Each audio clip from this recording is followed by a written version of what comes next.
Bismillahirrahmanirrahim. Lau anzalna hadzal Qur'ana ala jabal la ra'aitahu khashi'an mutasaddian min khasyatillah wa tilkal amthalu nadribuha linnas la'allahum yatafakkarun. Sadaqallahul azim.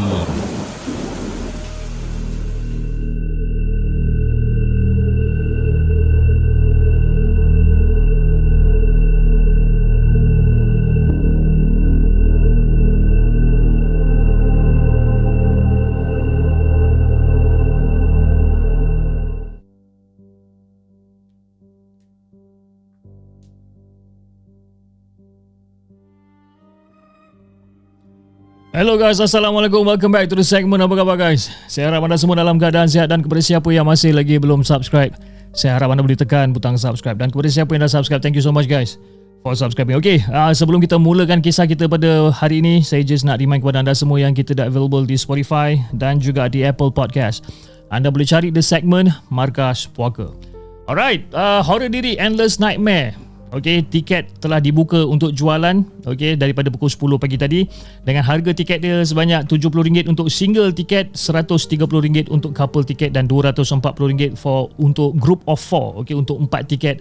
Dan event ini akan berlangsung pada 22 hari bulan Ogos tahun 2026, dan tiket is selling fast. Okay guys, saya dapat jamin dengan anda semua, tiket sangat laju, okey, sangat laju. Tinggal hanya beberapa seat saja lagi yang tinggal, lebih kurang dalam 20 seat lagi yang tinggal.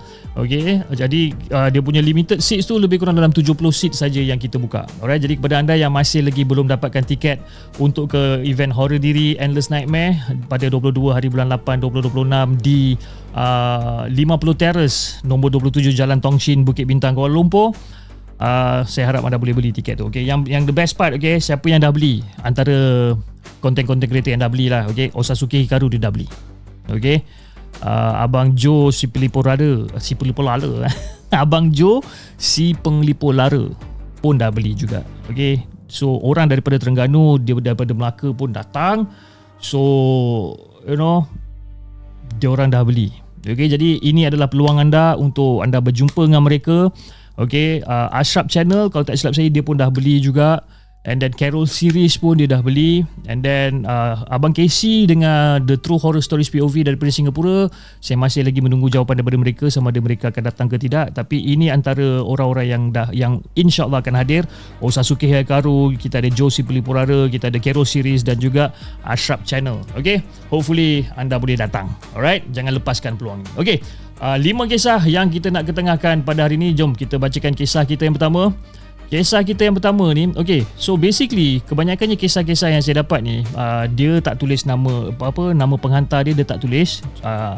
Kebanyakannya yang mana yang dah share dengan saya ni, saya just baca, tapi kalau dalam penceritaan tu ada nama dia, adalah, kalau tak ada, tak adalah. Okay, jom kita dengarkan kisah kita yang pertama. Let's go.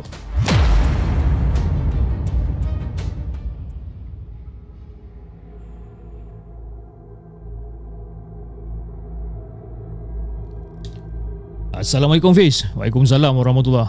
Okay Fiz, aku masih lagi ingat malam pertama aku pindah ke rumah sewa tu. Okay, Bau busuk tu memang menyerlah lah. Daripada tilam usang dekat bawah tangga, lampu bilik air yang dah mati, longkang yang tersumbat dengan sisa entah apa-apa kan. Jadi pensyarah kita orang offer rumah tu dengan harga yang murah. Dan kita orang, sekumpulan budak college vocational yang bodoh dan juga tamak, terus setuju tanpa pergi tengok pun rumah tu kan.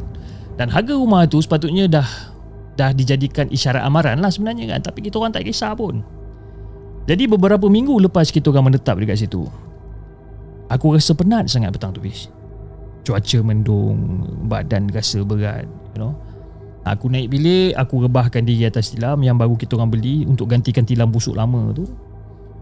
Aku baring sekejap, tak sampai 5 minit aku dah lelap dah. Terus lena aku.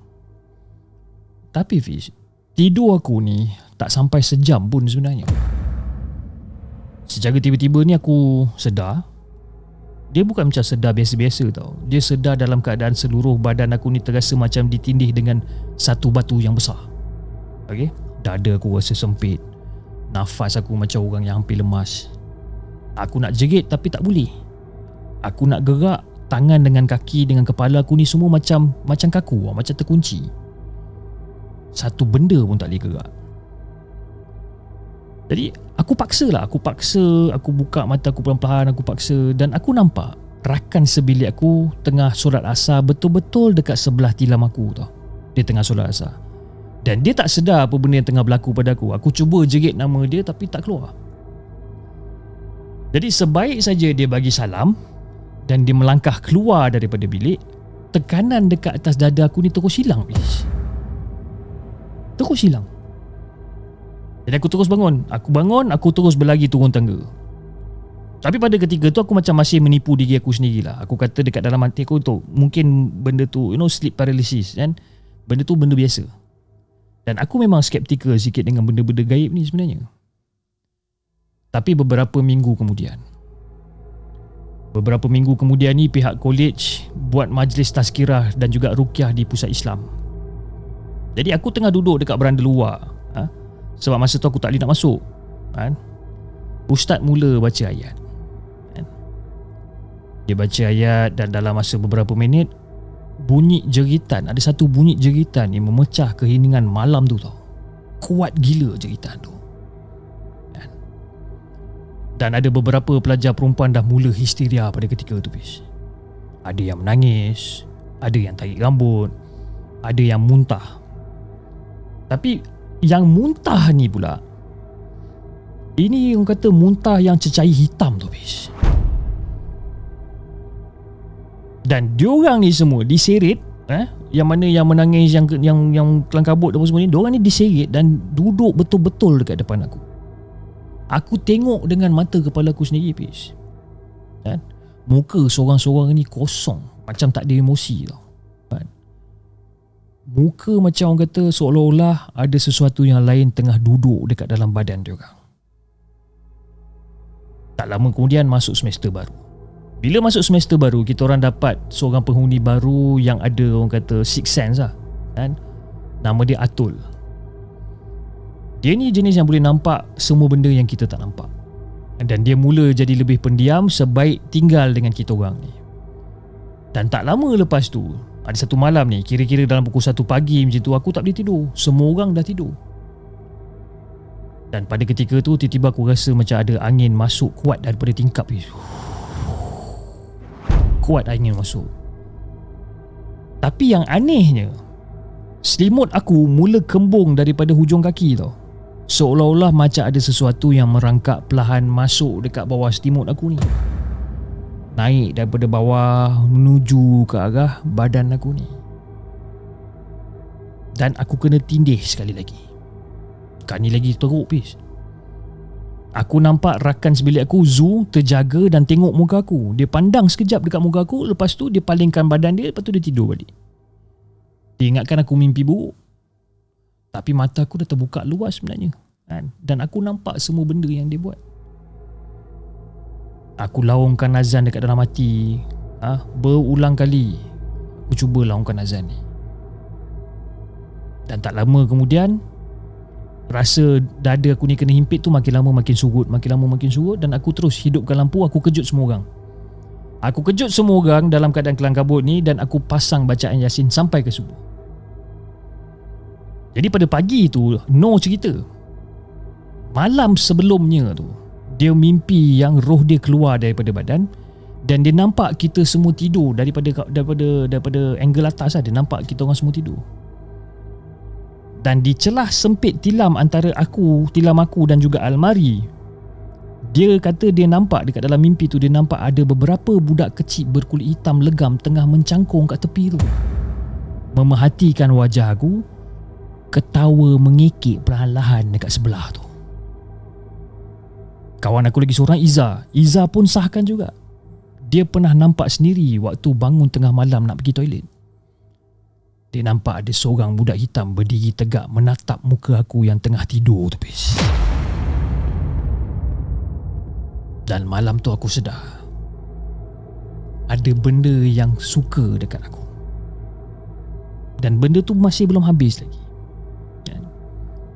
Tapi kalau ada kesempatan, aku akan kongsikan sambungan dia, bis.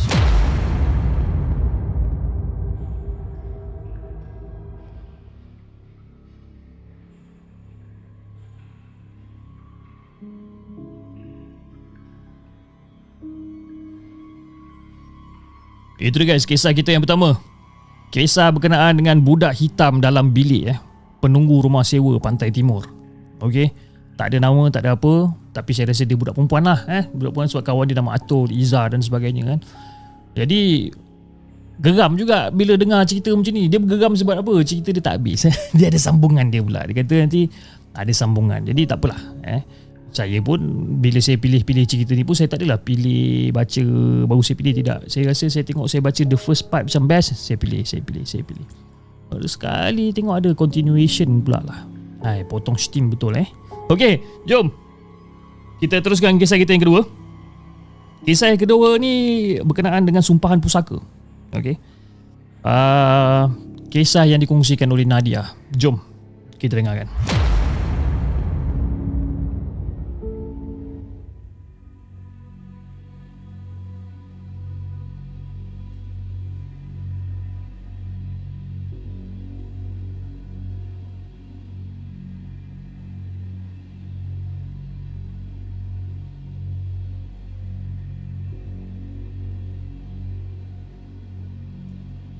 Assalamualaikum kepada Hafiz dan juga kepada semua penonton Markas Puaka. Waalaikumsalam warahmatullahi. Okey Hafiz, nama aku Nadia. Nama aku Nadia. Nama rakan sebilik aku Nadia. Orang dia cantik, anak orang kaya, kulit cerah, rambut panjang, baju mahal. Pada mulanya dia macam manusia biasa je. Tapi bila masuk minggu ketiga, nenek dia meninggal dekat Kelantan. Jadi dia balik kampung lah untuk beberapa hari. Dia balik, dia bawa lah bersama dengan dia sebuah cermin. Cermin tu sebenarnya cermin antik, Opis. Diperbuat daripada gangsa yang tebal, bingkai kayu ukiran bunga menjala, dan orang kata warna dia dah kusam di mamah usia.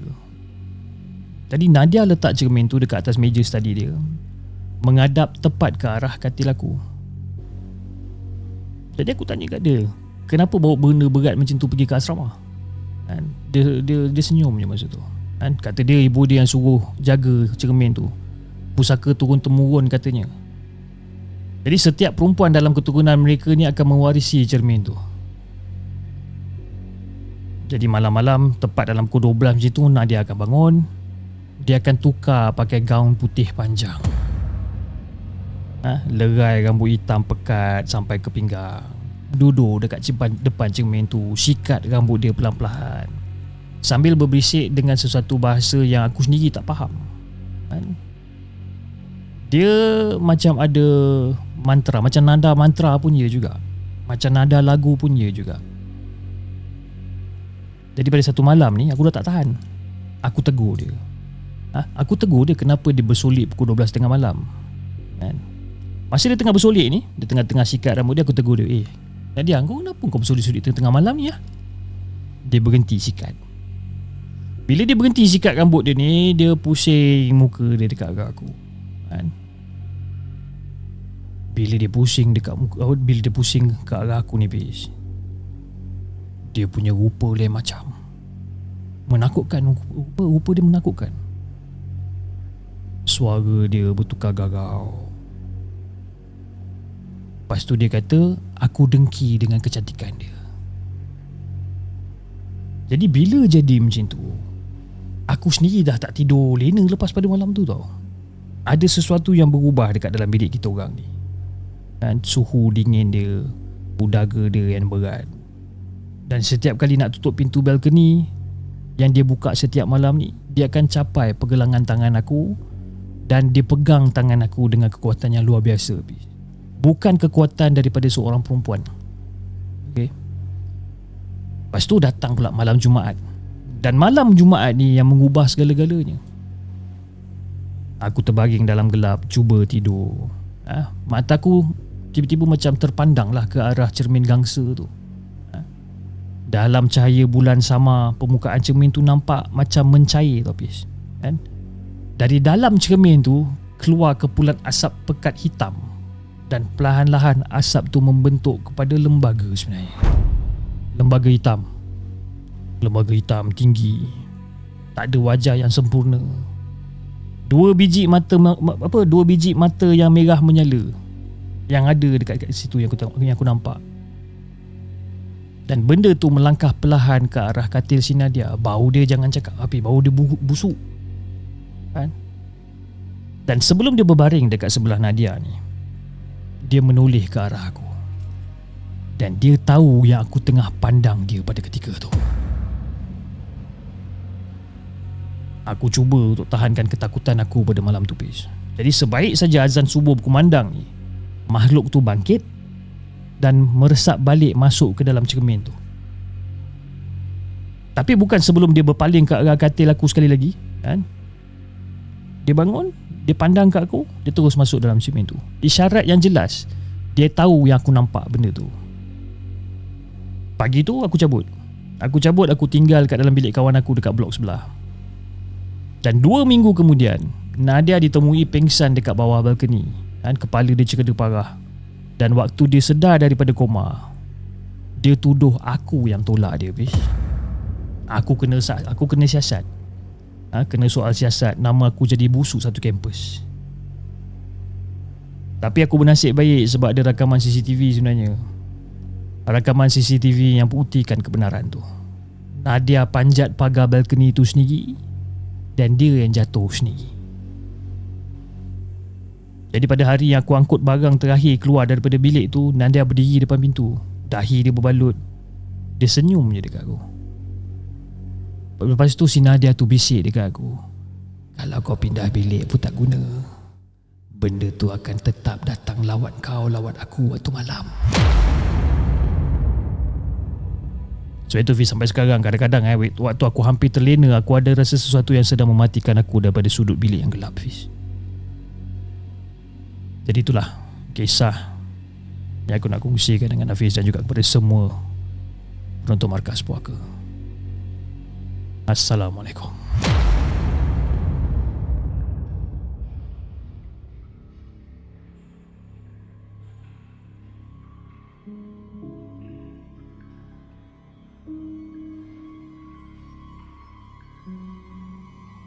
Itu guys, kisah yang kedua. Kisah yang kedua ni seram juga cerita dia. Kisah yang kedua ni cerita berkenaan dengan lembaga yang keluar daripada cermin. Kisah yang kedua. Okey, sebelum kita bacakan kisah kita yang seterusnya, kisah yang ketiga, saya just nak remind kepada anda semua yang tiket untuk Horror Diri Endless Nightmare X Tongshing Terrace sudah pun dijual. Okey, dengan harga tiketnya sebanyak RM70 untuk single tiket, RM130 untuk couple tiket dan RM240 untuk group of 4. Dan event ni akan berlangsung pada 22 hari bulan Ogos tahun 2026. Jadi tempat adalah terhad. Okey, tempat adalah terhad. Okey. Ada yang tanya, abang datang ke? Saya bukan datang aja. Saya yang akan memberikan satu persembahan nanti dekat situ. Dan saya adalah salah seorang daripada orang yang akan menceritakan tentang kisah seram di atas pentas kepada anda semua. Tapi cerita seram mana yang saya nak gebang pun saya tak tahu. Tapi adalah nak gebang. Mungkin cerita seram yang saya nak ceritakan pada hari tersebut mungkin ada yang pernah dengar, mungkin ada yang yang belum pernah dengar. Marsha Yusof dia kata dah beli chip. Kejap saya cari tengok dah beli ke. Saya check tengok ada Siti Marliana. Ada dapat. Betul ke itu nama awak, Siti Marliana ni? Kan? Terima kasih di atas support untuk program Horror Diri. Ya, saya macam kata Aida Hidayah, nak beli macam mana bang? Okey, macam mana nak beli? Okey, yang paling mudah anda screenshot apa yang tertera dekat screen phone anda sekarang ni dan anda boleh beli tiket tu, anda scan QR tu untuk beli pembelian tiket tu. Okey. Alright guys, jom kita teruskan kisah kita yang seterusnya. Kisah yang ketiga. Okey, kisah yang ketiga ni kita dapat daripada email. Kejap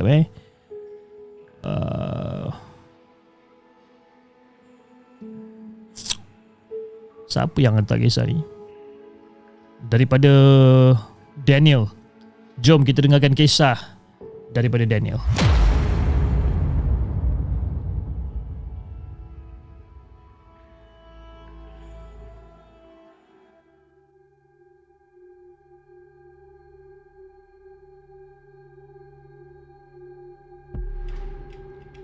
Assalamualaikum kepada Hafiz dan juga kepada semua penonton markas warga. Waalaikumsalam warahmatullahi. Okey Hafiz, malam ni aku nak ceritakan satu kisah tentang yang berlaku selepas pemergian arwah atuk aku.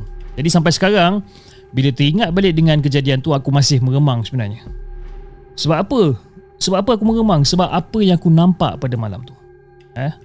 Memakai wajah orang yang aku paling sayang. Jadi Hafiz, arwah atuk aku ni, dia meninggal dunia ketika usia dia hampir mencecah 80 tahun lah. Dia ni seorang yang baik, rajin ke surau, tak pernah tinggikan suara pada cucu-cucu.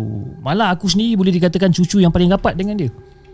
Jadi kalau katakan cuti sekolah, memang aku akan tidur dekat rumah atuk, teman dia pergi kebun dia, pergi memancing, kadang-kadang berbual sampai lewat malam. Sebab itu bila dia meninggal dunia, akulah orang kata antara orang yang paling sedih sekali. Jadi selepas semua urusan penguburan selesai, ramai ahli keluarga memilih untuk bermalam dekat rumah pusaka. Tujuannya untuk apa? Untuk menemani nenek yang baru saja kehilangan suami. Jadi Fiz, nak bagikan gambaran, rumah pusaka tu dia rumah kayu lama, dibina sejak daripada zaman muda atuk lagi. Dan walaupun dah banyak kali dibaiki, rumah tu masih lagi menyimpan suasana kampung yang sangat tenang. Jadi pada malam pertama selepas ke bumi, kita orang semua berkumpul lah dekat ruang tamu. Ada yang baca Yasin, ada yang berbual pelan-pelan, dan ada juga yang terus tidur disebabkan terlalu penat. Jadi aku tidur dekat bilik yang pernah digunakan oleh atuk. Bilik yang sama dia selalu berehat setiap petang. Tengah lepak dekat dalam tu, tertidur. Lebih kurang dalam pukul 2 suku pagi macam tu lah aku terjaga tau. Tak tahu kenapa tapi aku terjaga. Tak ada bunyi yang kuat, tak ada mimpi buruk, tak ada. Cuma tiba-tiba macam mata aku terbuka lebih kurang pukul 2 lebih ni. Jadi masa mata aku terbuka ni, rumah tu sunyi tau. Terlalu sunyi. Aku pun baking tak tahu nak buat apa. Aku pandang je ceiling kat atas kan. Aku pandang. Tak lama lepas pada tu, aku dengar bunyi ni. Mula-mula laju, atau aku dengar perlahan.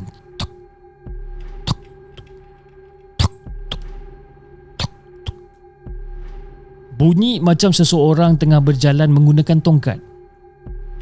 Jadi bila dengar bunyi tu sama tau. Bila aku dengar bunyi tu, aku terus teringat pada arwah atuk aku ni. Sebab dia memang menggunakan tongkat sejak beberapa tahun kebelakangan ni. Jadi bila aku dengar bunyi macam, takkan atuk pula kan? Aku cuba tenangkan diri. Mungkin Pak Long bangun nak pergi ke tandas ke, ataupun mungkin ada saudara aku yang masih terjaga. Tapi bila aku tengok jam dekat telefon aku, dah pukul 2.20 pagi tau. Dan kebanyakannya ahli keluarga memang dah tidur. Dan bunyi itu masih lagi kedengaran. Perlahan je bunyi. Tak, tak, tak, tak, tak, tak, tak, tak. Bunyi itu perlahan daripada arah ruang tamu menuju ke dapur. Jadi apa aku buat? Aku bangun daripada katil. Aku buka pintu bilik sikit. Aku buka sikit. Dan masa tu lah aku nampak ada satu bayang berjalan dekat ujung rumah. Badan tua habis. Badan dia tua, membungkuk sedikit. Dan dia memang memegang sesuatu seperti tongkat. Dan dalam cahaya malap lampu dapur tu, bayang tu saling tak tumpah nampak macam atuk habis. Aku bila nampak macam astagfirullahalazim, jantung aku berdegup laju. Tapi dalam masa yang sama aku rasa sebab dalam hati aku fikir, oh, ni mungkin Atuk balik tengok rumah kot. Tapi bila hati aku terdetik macam tu, bayang tu berhenti tau. Bayangan tu dia berhenti sekejap. Bila aku nampak bayangan tu berhenti, kemudian bayangan tu pelan-pelan berpaling ke arah aku. Dan ketika itulah perasaan sedih aku tu bertukar menjadi takut, Fiz. Sebab apa? Walaupun rupa bentuk tubuh dia sama macam Atuk, tapi ada benda yang tak kena. Ada sesuatu yang orang kata pelik sebenarnya. Muka dia terlampau pucat, mata dia gelap. Terlalu gelap, Fiz, mata dia. Dan dia lemparkan satu senyuman. Senyuman tu langsung senyuman tu langsung bukan senyuman Atuk yang aku kenal. Jadi bila aku nampak benda tu senyum, aku cepat-cepat terus tutup balik pintu bilik. Aku tutup kan. Jantung aku ni macam nak pecah, Fiz. Aku cuba untuk baca ayat kursi. Tangan aku menggigil, badan aku rasa sejuk. Dan masa itulah aku dengar bunyi benda tu melompat dekat luar bilik, Fiz.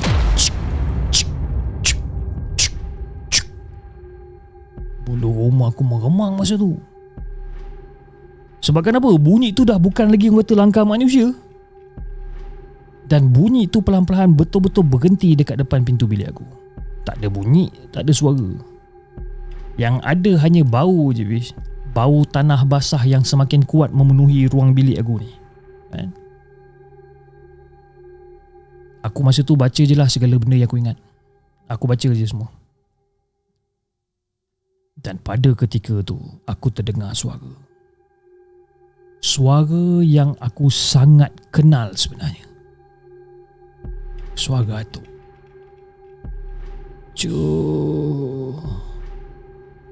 Jo, buka pintu, Jo.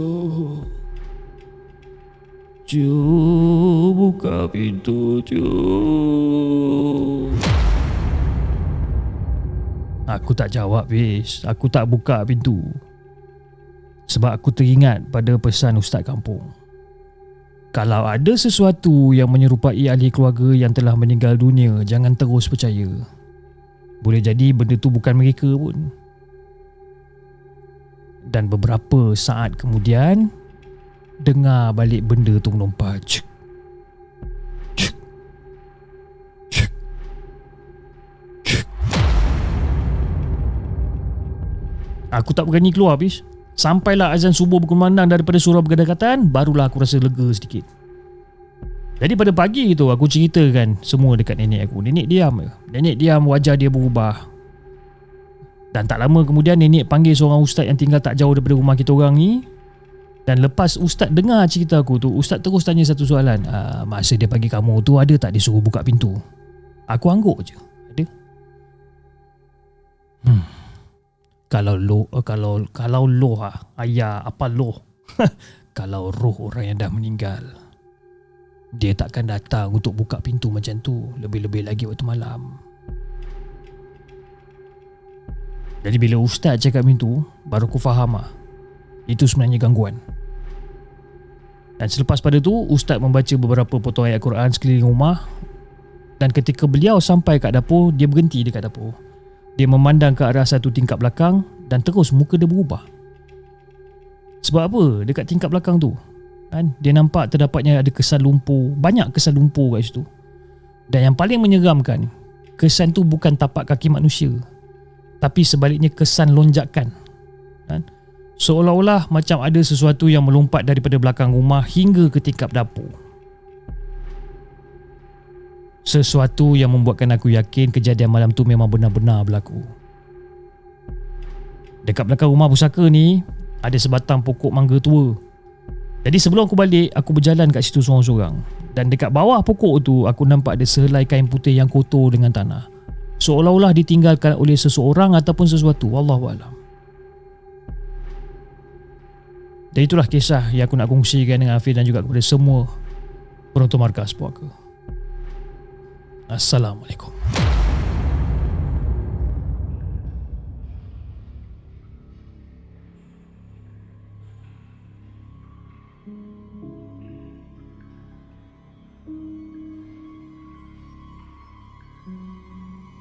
Itu guys, kisah kita yang ketiga. Kisah yang ketiga ni dikongsikan oleh Daniel dengan kisah dia yang berjudul Pocong yang Menyerupai Atuk. Dah agak dah, confirm pocong me Tapi seram bila ada pocong datang dalam rumah ni kan. Lepas tu dia buka pintu Kalau korang jadi Daniel, apa korang buat? Korang buka pintu, tumbuk muka dia ke, ataupun duduk dekat atas katil diam-diam sambil baca doa, atau macam mana?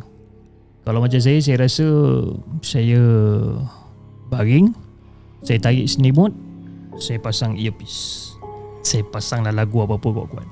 Dan vibe lain macam Abang Cip, seram gila. Betul, vibe dia lain macam. Okay, terima kasih Mosimus kerana hadir, sahabat baik saya daripada tahun 2000 berapa, Syuk tahun 2000 berapa 2007 bersahabat dengan dia daripada tahun 2007. Lama wow. Dan terima kasih di atas satu perkongsian yang menarik daripada Daniel untuk hari ini. Okey, jom kita teruskan dengan kisah kita yang seterusnya. Sekejap Okey, kisah yang seterusnya ni dikongsikan oleh Sheikhul daripada Singapura. Okey, jom kita dengarkan kisah daripada Sheikhul.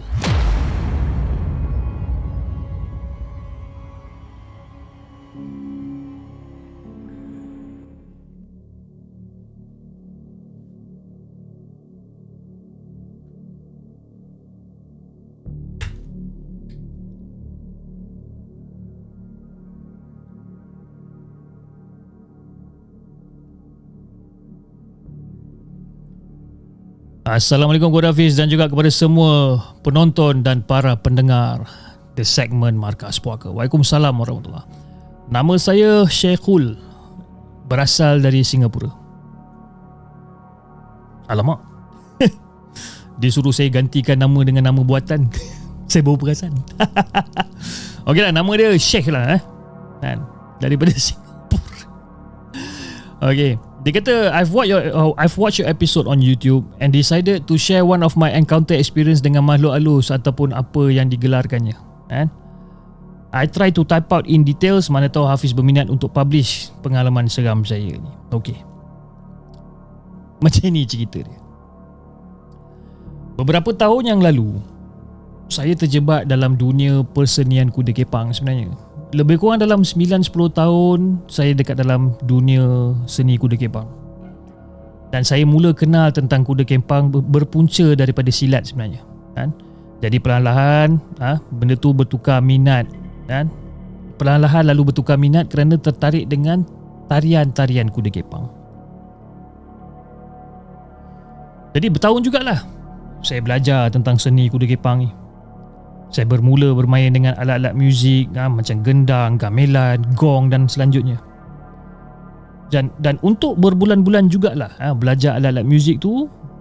Dan lepas dah mahir tu, saya belajar pula menari watak-watak dekat dalam kuda kepang ni. Pening juga nak belajar gerakan watak-watak tu. Amat mengelirukan sebenarnya. Jadi selepas berbulan belajar gerakan watak-watak tu, ketua kumpulan saya pun mengizinkan saya bermandi mabuk. Bermandi mabuk yang bermaksud menurun lah. Membenarkan, mengizinkan saya untuk bermandi mabuk. Jadi apa yang saya maksudkan dengan mandi mabuk tu adalah barang masuk dekat dalam badan lah, macam tu lah lebih kurang. Harap-harap Hafiz dan juga semua penonton di segmen faham lah maksud saya. Faham, insyaAllah saya faham lah. Janji jangan mabuk todi sudah kan. Kan? Jadi cerita sebenarnya yang saya nak cerita ni belum lagi. Yang paragraf atas ni baru intro je. Intro dia panjang Jadi Fiz, cerita dia bermula macam ni Fiz. Pada satu minggu ni, saya pun tak ingat lah hari Sabtu ke hari Ahad macam tu lah kan. Kumpulan kuda kempang ni ada keluaran tau. Maksud keluaran ni dia macam ada persembahan lah. Okay, ada persembahan. Jadi dari tengah hari hinggalah pukul 10 malam kumpulan saya buat show tu kan. Ada tarian session, ada mabuk session macam saya cakapkan tadi Mabuk session ni kira macam bila barang masuk dalam badan kita lah. Dengan mabuk ni, Di situlah kita nampak kuda kepang semua perlukan asap kemenyan, bunga untuk dimakan dan juga cabuk untuk disebat dan lain-lain lagi. Jadi show daripada kumpulan saya ini berjalan dengan lancar sampai ke akhir. Jadi selepas kita orang semua dah selesai kemas barang-barang apa segala macam ni, adalah beberapa kawan saya ajak pergi adventure lah kira, kan? Dengan badan kita orang ni semua bau kemenyan, bau kotor ni, jadi dia kata nak ajak pergi buat satu adventure. Jadi semua pun ikut setuju kan lah dengan rancangan seorang kawan ni. Biasalah Pis, pada ketika tu darah muda, kan? Kawan plan semua, kita on aja, kan? Jadi kita orang pun 6 ni pergi buat macam adventure lah. Dalam arti kata lain, kita orang pergi buat ghost hunting. 4 lelaki termasuk saya dan juga 2 orang perempuan. Jadi total 6 orang lah. Jadi daripada tempat show tu dah pukul 11 malam. Jadi kita orang berenam ni naiklah van pergi ke tempat adventure tu, iaitu Kubur Islam Pusara Abadi ataupun Pusara Aman. Jadi bila kita orang sampai je dekat destinasi tu, saya memang dah duduk dekat driver seat belakang, kirakan bersandar dekat dengan driver lah, macam tu lebih kurang. Jadi sebelah driver seat tu ada seorang lagi kawan. Jadi belakang passenger seat pula ada seorang lelaki. Yang 2 orang perempuan ni pula dah tidur sepanjang perjalanan sampailah ke destinasi tu. Saya ulang tidur. Jadi saya dan kawan saya yang sebelah ni pun, kita orang pun buka lah pintu tepi van ni. Kita buka. Jadi van pun dah mulalah perlahan-lahan, jalan pelan-pelan dekat sekitar kubur, sambil-sambil pintu van dah terbuka gitu kan. Semua dekat dalam van semua senyap je masa tu, kan? Isap rokok, menikmati suasana sunyi dekat kawasan situ lah. Jadi lebih kurang dalam pukul 5-10 minit, 10-15 minit macam tu lebih kurang, kita orang dah ronda-ronda kat situ. Tiba-tiba kawan saya yang sedang memandu ni, dia tengah bawa kita, tiba-tiba dia jam brake dia tau. Dia tekan brake dia. Dia tak bagi kita orang macam warning ke apa-apa, tak bagi. Dia terus jam dia punya brake. Jadi saya pun terperanjat lah. Tapi saya tak terfikirlah kenapa dia jam brake sampai macam tu kan. Sebab tonggang langgang semua barang-barang dekat dalam van ni disebabkan dia brake macam tu. Selamatlah pintu van tu kita orang buka penuh, kan? Kan kalau macam kita buka pintu van kan dia ada lock kan, kan? Kalau tak memang tersepit tangan saya dekat pintu van. Jadi bila dia jam brake macam tu, saya pun terus panggil lah nama kawan saya, Black, kau apa kau jam brake macam ni Black? Tapi kawan saya yang tengah memandu tu, dia diam je, langsung tak bergerak. Saya pun panggil lagi sekali, oi Black, oi, kau faham kau jam brake ni sial? Dia tak menghiraukan langsung panggilan saya tu. Dia tercegat kat situ macam kena pukau pun dia juga. Jadi masa ni saya dah rasa tak sedap hati. Sebab driver dengan kawan saya dekat sebelah tu, kan, dua-dua macam terpaku tak boleh bergerak menghadap ke depan. Jadi saya yang dekat belakang ni penuh dengan tanda soal Pis, kan? Kenapa dengan budak-budak ni panggil nama semua tak jawab, tak bergerak langsung ni? Jadi tanpa membuang masa, saya pun letak kaki keluar pada van dan toleh ke depan. Masa saya turun daripada van ni, kedua-dua kawan saya yang dekat depan, dekat driver seat dan juga passenger seat ni, masih lagi terpaku dan masih lagi tak menjawab panggilan saya. Tapi bila saya keluar daripada van, bila saya tengok ke depan, terperanjat saya habis. Sebab apa tau? Pandangan pertama, saya ingatkan batang pokok yang dah jatuh terlantang dekat tengah-tengah jalan tu. Sebab daripada hujung lane ke hujung lane tertutup dengan batang tersebut. Panjang Fiz batang tu. Saya pun tengok je lah dekat batang tu, macam apa benda dekat jalan ni kan. Rupa-rupanya benda tu bukan batang pokok Fiz. Dia adalah sesuatu benda yang putih dan panjang yang sedang menghalang road kita pada ketika tu. Dan tak sampai beberapa saat Fiz, saya nampak benda putih tu berguling perlahan-lahan menghampiri van kita orang Fiz. Makin dekat benda putih itu berguling dekat kita orang. Makin dekat tak apa daripada mata kasar, tapi makin laju juga Fiz. Apa lagi, tanpa buang masa, saya pun jerit nama kawan saya yang sedang memandu tu, hentak-hentak pintu driver van, macam Black, jalan Black, bong bong bong bong, Black, jalan, bong bong bong. Tapi driver saya ni masih lagi tak sedar dengan apa benda yang dia nampak ni. Kali kedua saya pekik nama dia, oi Black, jalan lah sial. Masa ni baru dia sedar kan? Dia terus cari gear reverse. Saya pun terjun dekat dalam van tu, tutup pintu tepi van. Dan kawan dia lelaki yang sebelah saya ni pun kelang kabut, tutup pintu side dia. Driver saya terus reverse cepat-cepat, laju dia reverse. Dia reverse sampai terpekik-pekik dia reverse. Ya Allah, apa benda tu Syah? Apa benda tu Syah? Dia cakap. Dan masa tu keadaan memang tak tentu arah habis. Kancong spider lah orang kata. Kancong spider. Kancong spider lah orang kata. Cara pekik dia kelakar juga bila saya teringat balik kan. Jadi masa dia reverse tu, laju sangat sampai satu ketika ni van terlanggar sesuatu kat belakang tengah. Kami yang dekat dalam van ni semua tercampak ke sana kemari, tonggang langgang dekat dalam van Fiz. Masa tu dah tak fikir dah sakit ke apa, dah tak terfikir dah. Yang fikir nak keluar daripada tempat tu secepat yang mungkin. Jadi lepas dah langgar sesuatu tu, kita orang terus keluar daripada tempat tu. Dan saya cadang dekat driver saya ataupun kawan saya si Black ni, cakap Black, kita pergi 7-Eleven dekat Choa Chu Kang MRT tu, kita pergi kat sana, kita check belakang van hancur teruk ke tak, jom. Jadi driver tu dia tak sebut apa-apa, sepatah benda pun dia tak cakap, dia diam aja. Jadi sepanjang jalan daripada Kubur Islam sampailah ke 7-Eleven Choa Chu Kang ni, kita orang semua dekat dalam van ni diam aja, tak percaya dengan apa benda yang kita orang nampak ni. Jadi bila sampai je dekat 7-Eleven, saya pun terus keluar daripada van dan jalan ke belakang untuk tengok apa benda yang rosak lah, ataupun ada benda yang pecah ke apa kan. Tapi Hafiz, alangkah magicnya Hafiz, cala sikit pun tak ada. Selepas reverse laju-laju tadi, terlanggar benda dengan kuat sampaikan kita orang dekat dalam van ni tercampak, terhuyung hayang apa segala macam ni, takkan tak ada lampu, takkan tak ada cala ataupun lampu yang pecah kan, betul tak? Saya sendiri tak percaya dengan apa benda yang saya nampak. Dekat belakang van tu langsung tak ada satu cala, pecah ataupun kotor sedikit pun, tak ada. Lepas tu saya duk fikirlah, apa benda yang Black langgar tadi Jadi saya pun panggil lah kawan saya si Black ni untuk tengok sendiri. Terperanjat si Black ni, bukankah tadi aku dah ada langgar benda, dia cakap. Jadi kita orang pun duduk kat tepi, kita orang nyalakan rokok, tenangkan hati, tenangkan fikiran. Dan lepas dah rokok tu baru teringat, Black, Hanis dengan Yaya mana? Jadi lepas apa benda yang terjadi tu, baru terlintas dekat fikiran kita orang ni, dua kawan perempuan kita ni punyalah heran. Sebabkan apa? Dua kawan perempuan kita ni masih lagi tidur. Masih tidur, sedangkan kita orang dah kelang kabut dalam van, diorang masih lagi tidur. Jadi saya pun kejutlah diorang dua tu. Dan cadangkan kita duduk dekat kedai kopi yang berdekatan yang dengan ramai orang ni, sambil bercerita dengan apa benda yang jadi.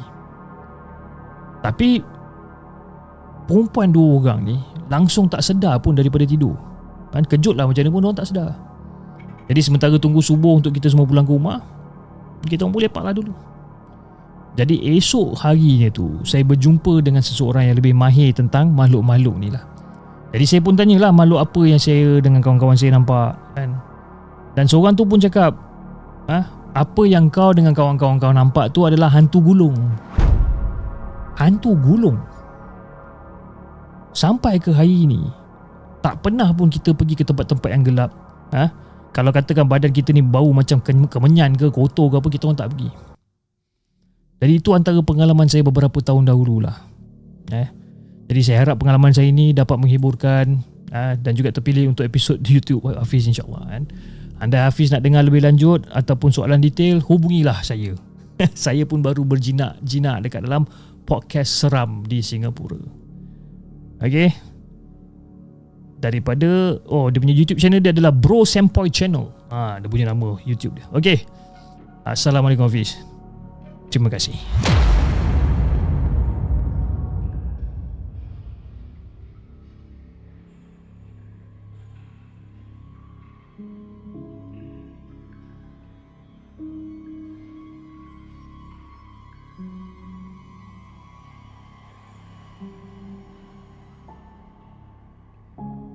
Itu dia guys, kisah daripada nama yang sepatutnya saya rahsiakan.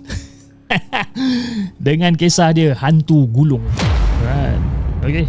Siapa yang ingin tengok dia punya YouTube channel boleh pergi ke Bro Sempoi Channel. Okay. Sempoi Channel Kita tengok dia punya konten-konten nanti dan kita bagilah support kita sebaik mungkin. Okay. Alright, di depan anda sekarang Horror Diri, Endless Nightmare Extinction Terrace, tiket price ataupun tiket telah pun dijual. Okay, hanya 70 seat saja yang akan dijual. Okay, dan hanya berbekalkan beberapa saja lagi, mungkin bawah daripada 20 tiket saja lagi yang tinggal.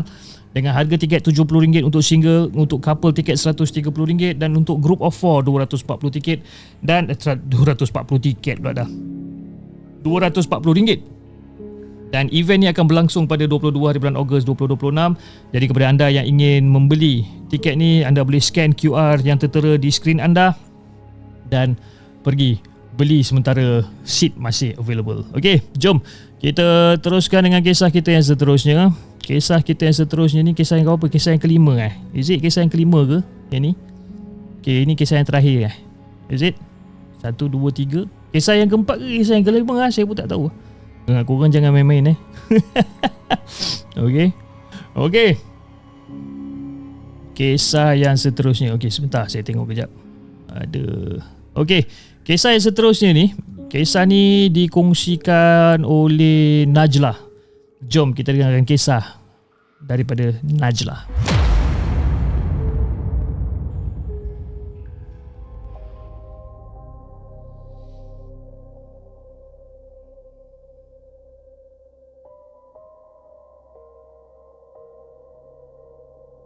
Assalamualaikum kepada Hafiz dan juga kepada semua penonton Markas Puaka. Waalaikumsalam warahmatullahi. Salam kenal Abang Hafiz, salam kenal. Nama aku Fatin dan sampai sekarang aku masih teringat satu kejadian yang berlaku dekat aku beberapa bulan yang lepas. Kejadian yang membuatkan aku susah tidur untuk beberapa malam. Jadi malam tu lebih kurang dalam pukul 11 lebih lah. Aku baru balik kerja dan jalan nak ke rumah aku ni memang agak sunyi sebab kena lalu jalan kampung yang kiri kanan dia penuh dengan pokok-pokok besar. Jadi masa tu hujan renyai-renyai, kabus macam agak tebal sikit lah. Jadi dekat dalam kereta cuma boleh dengar bunyi wiper tu, bunyi wiper je tu kan, dan juga bunyi radio perlahan. Jadi pada ketika tu aku tak adalah macam fikir benda-benda pelik sangat. Dan jadi tengah-tengah aku drive ni, tiba-tiba aku nampak macam kat depan tu macam ada satu perempuan tengah berdiri kat tepi jalan. Jadi daripada jauh ni nampak dia pakai baju kebaya merah terang tu. Nampak rambut dia panjang tutup sampai ke muka kan. Mula-mula aku ingatkan orang kampung biasa lah, yang maybe tengah tunggu ada orang ambil ke apa kan. Jadi bila kereta aku makin dekat, dia langsung tak bergerak habis. Dia tunduk je. Aku dah mula tak sedap hati. Apa hal perempuan ni kan? Jadi bila aku lalu dekat sebelah dia, aku sempatlah pandang sedikit sebab aku macam curious sangat. Aku nak tahu siapa benda, apa benda ni kan, siapa dia ni. Masa aku lalu dekat sebelah dia, aku pandang sedikit. Masa tu jantung aku terus rasa macam nak berhenti bis. Kepala dia dongak perlahan-lahan dekat arah aku, tapi muka dia pucat bis. Muka dia pucat. Dan mata dia ni semua warna hitam. Aku tak ada cerita banyak. Aku tekan minyak aku sekuat yang mungkin aku tekan. Tapi benda yang membuatkan aku paling takut, bila aku dah lepas dia, aku nampak macam aku tekan minyak laju-laju kan. Aku tekan kereta aku laju-laju. Masa aku pandang side mirror, perempuan tu dah tak ada dekat tepi jalan bis. Tapi sebaliknya dia macam tengah berdiri dekat belakang kereta aku sebenarnya. Aku terus baca segala benda yang aku ingat masa tu bis. Tangan dah gigil pegang steering. Dan tengah-tengah bawa kereta ni, dalam kereta aku tiba-tiba macam ada bau bunga melu. Kuat bau bunga melu ni sampai kan rasa lawyer nak tekak aku ni. Radio pula jadi macam berdesing jauh. Radio kan. Jadi bila aku dah sampai kat rumah, aku terus keluar kereta, aku lagi masuk dalam rumah. Malam tu aku demam panas bis. Tapi belum habis lagi. Aku dah habis mandi apa semua, badan aku dah menggigil macam nak demam ni kan. Aku bagi aku tidur. Aku tidur sambil-sambil tu letak lah, orang kata macam cool fever lah dekat kepala aku ni. Aku tidur lah. Lebih kurang dalam pukul 3 pagi macam tu aku terjaga kan? Sebab aku dengar macam ada orang berjalan dekat luar tingkap bilik. Perlahan je. Berjalan macam dengan menggunakan macam orang pakai kasut tumit tinggi kan? Tok tok tok tok tok tok tok tok. Jadi bila aku dengar bunyi ni, aku rasa macam apa ni kan? Aku cubalah nak sedapkan hati. Itu mungkin ada orang baru balik ke apa. Mungkin aku saja nak sedapkan hati lah. Padahal macam tak logik pun kan. Dan tak lama kemudian aku dengar macam ada satu suara yang tengah ketawa habis.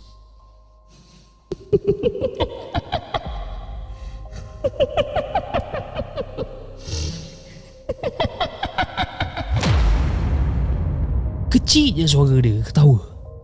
Aku ni pula bodoh, beranikan diri jenguk sikit kat celah langsir. Bila aku jenguk dekat celah langsir, aku nampak ada perempuan kebaya merah yang aku nampak tadi tu berdiri dekat bawah pokok depan rumah aku bis. Kepala dia dongak pandang aja dekat tingkap bilik aku. Dia senyum. Dia senyum tu bis sampai ke telinga. Jadi masa tu aku ingat lah, aku terus menjerit panggil nama mak aku. Panggil mak, aku panggil.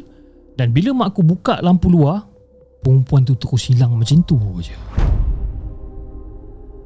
Sampai sekarang kalau aku tak lalu jalan tu, sampai sekarang aku takkan lalu jalan tu kalau waktu malam. Dan setiap kali kalau katakan aku terbau bunga melur waktu malam, aku mesti teringat senyuman perempuan berkebaya merah tu. Itulah antara pengalaman aku yang aku takkan dapat lupakan sampai bila-bila habis. Terima kasih juga kepada Abang Hafiz sebab sudi pilih dan juga bacakan cerita aku ni kan? Kalau panjang umur, ada kesempatan, insyaAllah aku akan kongsikan lagi beberapa pengalaman seram yang aku pernah lalui. Assalamualaikum.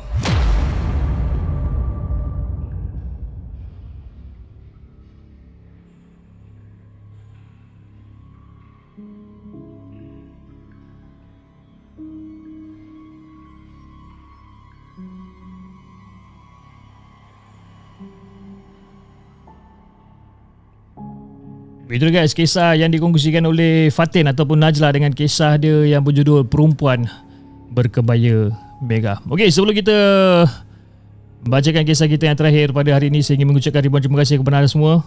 Saya janji 5 cerita tadi, tapi tak apa, saya extend lagi 1 cerita. Okey, saya juga ingin berterima kasih kepada semua yang masih lagi setia menonton rancangan Markas Puaka di kedua-dua platform yang kita ada, di saluran TikTok dan juga di saluran Merah. Dan yang mana yang telah menyumbang melalui super sticker, super chat dan juga TikTok gift pada hari ini. Okey, antara sumbangan-sumbangan TikTok gift yang kita terima daripada Mami Is, Nick Poker, daripada Syahir Azman, Kak Amy, Melissa, Captain Shah, Khairi Hizami, Marsha Yusof, Mina Raider, Yusniza Izzah, Wah, daripada Lokman, Mosimus, daripada siapa ni? Ranger Snapper, dan daripada Alia Syam Alia Syam, daripada Nani Zul, daripada Aida Hidayah, dan Amira Mior, Classic Power Metal, Kak Charger, Evelyn, Nida, daripada Surprise Delivery by Ada, macam daripada MN Fazil, Mrs. Mega, Rika Sofia Arisha, daripada Cha, Mariana Yahya, Fauziah, Ashlinda, Lina, daripada Ucu Bingai Nuing, daripada Zainal Yanas. Terima kasih di atas sumbangan-sumbangan TikTok gift yang telah anda berikan pada hari ini. Okey, jom kita teruskan dengan kisah kita yang terakhir pada hari ini. Kisah yang terakhir ni, kejap saya tengok. Okey, kejap Kisah yang terakhir ni dikongsikan oleh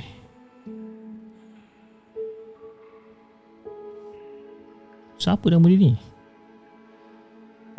Daripada dia. Okey, kejap, saya punya komputer tengah hang. Okey, kisah kita yang terakhir pada hari ini, kita akan dengarkan ataupun kita akan bacakan kisah daripada Erli Ernawati. Jom kita dengarkan.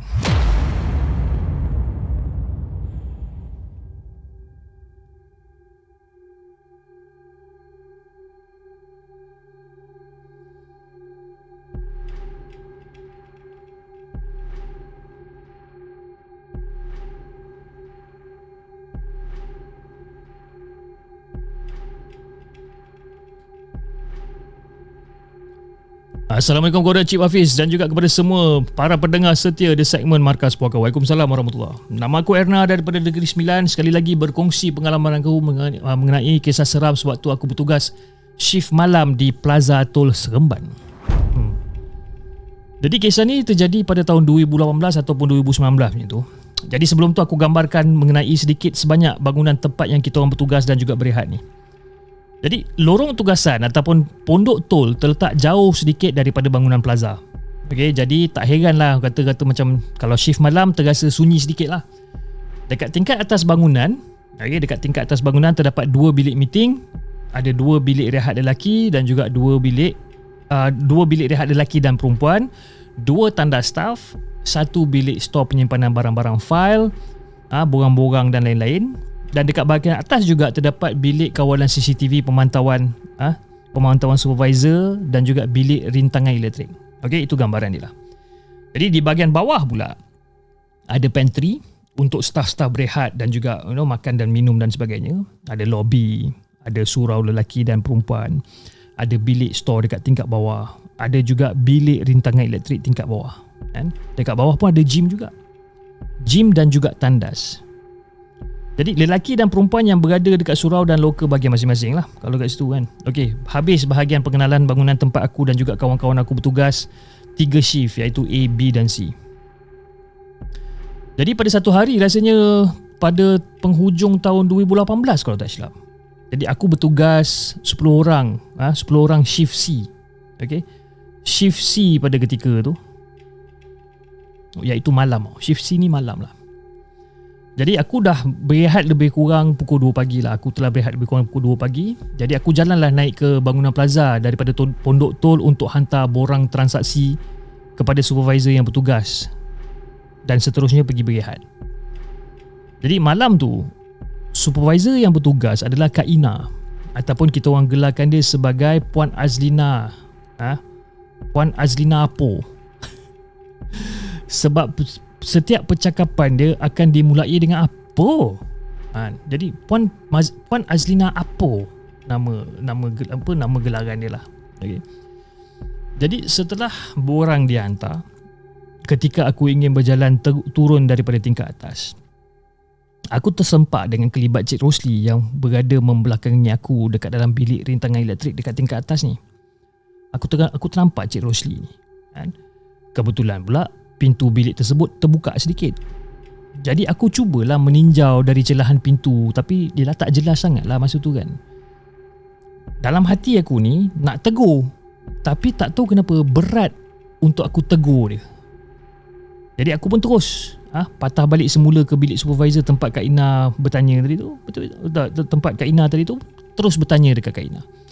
Aku patah balik, aku tanya Kak Ina, "Kak, hari ni Cik Lee kerja tak?" Kan? "Kau ni biar betul," dia cakap. Kak Ina cakap itu kan, "Kau ni biar betul. Cik Lee cuti lah hari ni. Asal pula?" Bila Kak Ina cakap macam ni, aku cakap, sudah. Aku terserempak dengan siapa tadi? Kan?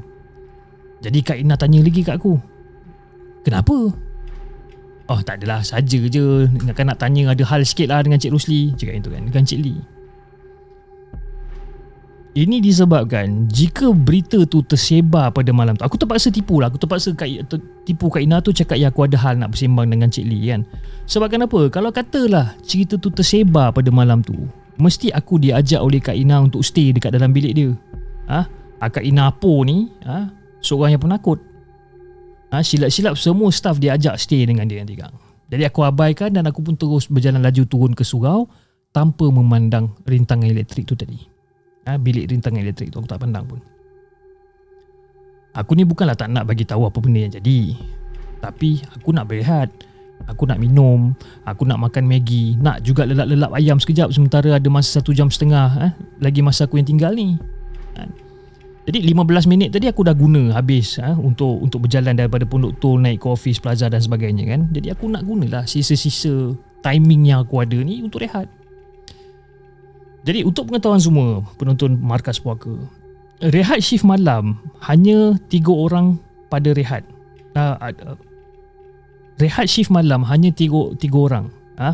Masa satu, 3 orang rehat pada masa satu, 3 orang pada masa kedua dan selebihnya adalah pengganti OT shift malam. Jadi masa rehat pula adalah 1 jam 45 minit untuk setiap staff. Jadi dia ada grouping dia lah. Okey, ada grouping dia. Jadi pada malam berikutnya, aku menegurlah salah seorang kawan aku bernama Kak Ila. Ketika tu aku baru masuk rehat dan terus ke surau. Dan wajah Kak Ila ni nampak pucat tau. Dia macam tak cukup rehat, macam sakit pun dia juga. Jadi aku pun tegurlah akak ni, Akak Ila nama dia. Aku tegur dia, yang bergegas keluar daripada surau nak menuju ke toilet ni. Dia tengah bergegas, aku tegur dia kan. Aku tanya dia, "Kak, kenapa ni kak? Akak bergegas ni dah lambat ke? Kenapa muka akak pucat ni? Akak tak sihat ke?" Tapi Fish dan juga semua penonton Markas Puaka, bila aku tanya soalan-soalan macam ni dekat Kak Ila, tak ada satu jawapan pun yang keluar daripada mulut Kak Ila ni. Kak Ila ni berlalu pergi macam tu je. Jadi lalas aku fikir, tak apalah, mungkin Kak Ila ni tak sihat lah kot kan. Jadi aku pun pergilah ke surau, letak beg, letak baju keselamatan, lepas tu aku tukar slipper untuk ke pantry, minum, nak buat Maggi dan sebagainya. Jadi bila aku pergi ke pantry, aku ternampak lagi kelibat Kak Ila sedang membaca surat khabar dekat sofa lobi. Aku dah panik time tu kan. Jadi aku cubalah tinjau surat khabar tu daripada tepi tau. Aku cuba, kan dia tengah baca surat khabar, aku cuba tinjau daripada tepi. Tapi aku macam agak hampa sebab tak nampak muka Kak Ila. Sebabkan surat khabar tu dibaca terlalu tinggi diangkat sehingga tak dapat nak lihat muka Kak Ila ni. Tapi susuk badan dia serupa dengan Kak Ila. Dan kali ni aku tak tegur dah. Aku abaikan je. Aku terus bancuh minuman Milo 3-in-1 aku dan aku buat Maggi Maggi segera serta duduk dekat kerusi pantry seorang-seorang sambil minum dekat situ, tunggu kawan-kawan lain naik rehat. Jadi nak jadikan cerita, Kak Ila naik rehat dan dia terus menuju ke pantry. Dia tegur aku, baru rehat ke? Dia cakap itu, Kak Ila cakap itu kan. Tanpa berlengah, aku terus pergi ke sofa untuk jenguk semula kelibat tadi yang aku nampak tengah baca surat khabar ni kan. Bila aku jenguk kat situ, kelibat tu dah tak ada kat situ dah. Aku terus tanya Kak Ila, "Akak, bukan akak ke baca surat khabar tu tadi? Akak ada naik pergi surau tak tadi? Pergi toilet ke apa ke?" Lepas tu Kak Ila balas pertanyaan aku, "Kau ni kenapa Li? Kau sakit ke? Kau pening Bila masa pula aku baca surat khabar? Bila masa pula aku naik ke surau pergi ke toilet semua tadi? Mana ada?" Dah aku pula dikatakan sakit, padahal kejadian tu benar-benar buat aku seram dan juga panik ni. Jadi malam tu berlalu macam tu je lah, tanpa aku berkata apa-apa sehingga habis shift. Otakku ni dah mula keliru, dah mula berfikir panjang. Sehari selepas pada tu aku diuji lagi sekali kan? Aku diuji sekali lagi oleh susuk kelibat Encik Nazli pula, atau nama gelaran dia kita orang panggil dia Atuk. Kali ni masa tu aku nak pergi ke toilet tingkat atas sebab aku dihalang. Tapi aku dihalang. Masa aku nak pergi ke toilet atas, aku dihalang oleh kelibat Atuk yang berada membelakangi aku ataupun betul-betul berada dekat depan pintu toilet, perempuan. Dan Encik Nazli ni berdiri je. Atuk ni berdiri je tegak tanpa bergerak. Jadi aku pun terus berpatah balik ke bilik supervisor. Kebetulan supervisor ada pada malam tu adalah masih Kak Ina Por lagi. Dan aku tanya pada Kak Ina, "Kak Ina, si Atuk ni kerja bila?" Jadi Kak Ina kata, "Atuk hari ni kerja shift A." Shift A. Bila dia cakap Atuk tu kerja pada shift A, aku diam. Dan aku terus berlalu pergi turun ke surau. Kak Ina pun tanya macam, "Kau ni kenapa? Tanya dia kerja shift tu kau gerak kan?" "Tak ada apalah Kak." Aku senyum. Aku terus bergegas turun ke tingkat bawah tanpa pergi ke toilet atas. Aku batalkan niat aku nak masuk toilet atas ni. Hati aku ni masih rasa tak sedap ni. Jadi bila aku melangkah turun tangga tu, aku tak nampak lagi tau kelibat Atuk berdiri dekat depan toilet ni kan. Kelibat Atuk tu dah hilang. Dan benda tu betul-betul macam buat aku cuak lah senang cerita. Aku terkena berkali-kali dalam masa yang terdekat. Jadi lastly selepas seminggu tu barulah aku cerita pada staf lain tentang kejadian tersebut. Puas aku fikirkan dalam minggu yang sama aku telah berjumpa 3 orang yang sama tapi dengan cara dan juga tingkah laku yang berbeza. Jadi daripada kejadian malam tu, aku tak tegur lagi staf yang aku nampak rehat pada waktu malam. Aku dah tak tegur dah. Tapi aku biarkan dulu orang ataupun kawan-kawan lain yang menegur dulu kan? Dan aku akan balas teguran dorang. Jadi itulah kisah pengalaman seram aku mengenai pengalaman aku bertugas sewaktu shift malam dekat tempat kerja. Dia sebenarnya dengan Fiz kan, bila bangunan yang besar dan juga staf yang berkurangan, ditambah pula dengan tempat yang sunyi, kadang-kadang benda ni boleh membuatkan kita mempunyai kembar serupa dalam masa yang waktu yang sama lah kan? Oleh itu kita kena sentiasa berhati-hati dan kenal siapa yang kita tegur pada hari itu, dan juga kenal lah siapa kawan kita yang sebenarnya kan? Muka yang sama tapi bukan dia. Susah kita nak bezakan. Assalamualaikum.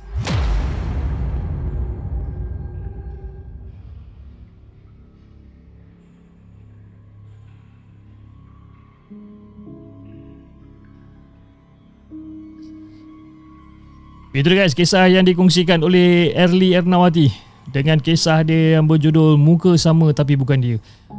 Ini antara, saya rasa saya pernah cakap banyak kali dah kot, antara yang saya tak suka, di mana dia adalah yang menyerupai ya, entiti-entiti yang menyerupai ni. Sebab kan kita akan ada masalah untuk bezakan sama dia adalah yang betul ataupun tidak.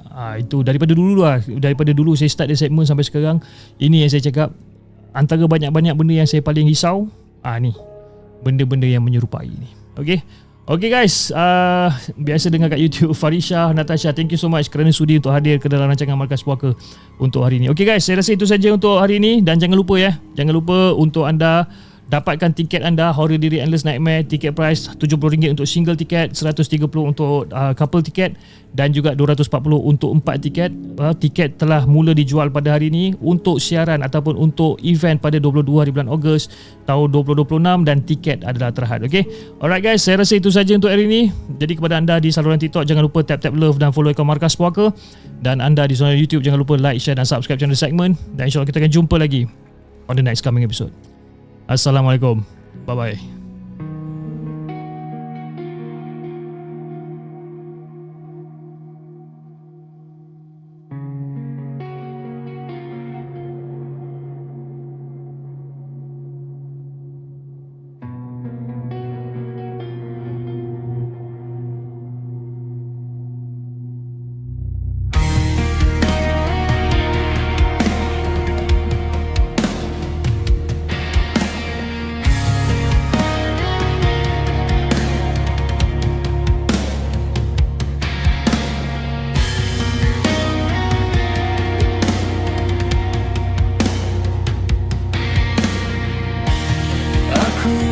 datang dengan hati terbuka, kau sambut dengan janji penuh bicara. Aku tak sedar di balik senyuman ada niat gelap kau simpan perlahan. Setiap malam nafasku tersekat, tubuhku lemah, jiwaku terikat. Aku pikirin rindu yang kuat, rupanya sihir yang kau niat. Kau sebut namaku bukan kerana cinta, kau ikat hatiku demi rasa berkuasa. Ini bukan sayang, ini sengsara. Aku hancur perlahan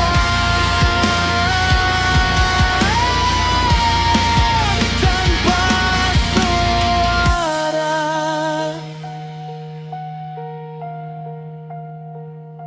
Cinta terlahir dari paksaan, kasih tak tumbuh dalam kegelapan. Jika ku perlu disihir untuk bertahan, itu bukan cinta, itu ketakutan.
bukan kerana cinta.